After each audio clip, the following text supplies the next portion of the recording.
सीधे लंबे धारावाही तार के कारण चुंबकीय क्षेत्र की दिशा ज्ञात करने के लिए हम दाहिने हाथ के नियम का प्रयोग करते हैं।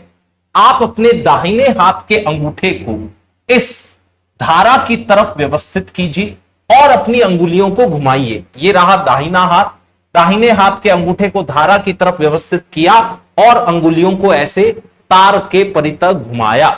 अंगुलियां अगर ऐसे घूम रही है तो यह दर्शा रही है आपको लाल रंग से चुंबकीय क्षेत्र रेखाएं, और चुंबकीय क्षेत्र रेखाओं पर यदि आप स्पर्श रेखा बनाएं तो वो स्पर्श रेखा आपको उस बिंदु पर चुंबकीय क्षेत्र की दिशा बता देगी। जैसे समझने के लिए मान लीजिए कि ये एक चुंबकीय रेखा बनी, यहां धारावाही तार था, इस धारावाही तार के लिए आपने अंगूठा ऐसे रखा था, अंगुलियां ऐसे घूमी और ये एक चुंबकीय क्षेत्र की रेखा बन गई।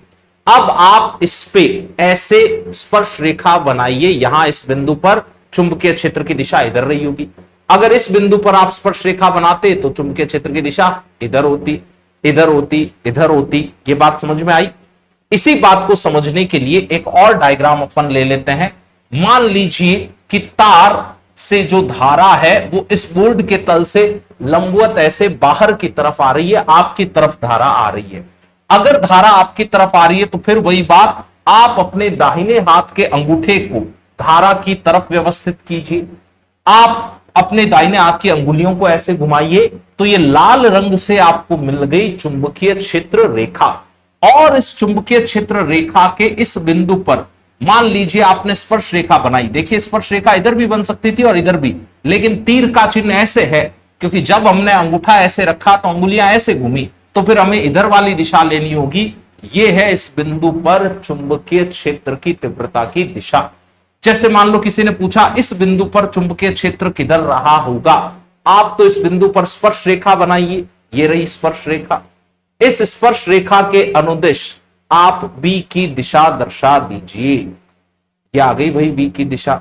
ऐसे इस बिंदु पर किसी ने पूछा चुंबकीय क्षेत्र की दिशा, तो आप इधर की तरफ बी की दिशा दर्शाएंगे, क्योंकि स्पर्श रेखा तो इधर भी बना सकते थे आप उधर जाती हुई भी, लेकिन तीर का चिन्ह यह कहता है कि आपको दाहिने हाथ से ध्यान रखते हुए दिशा फिर इधर की तरफ लेनी है।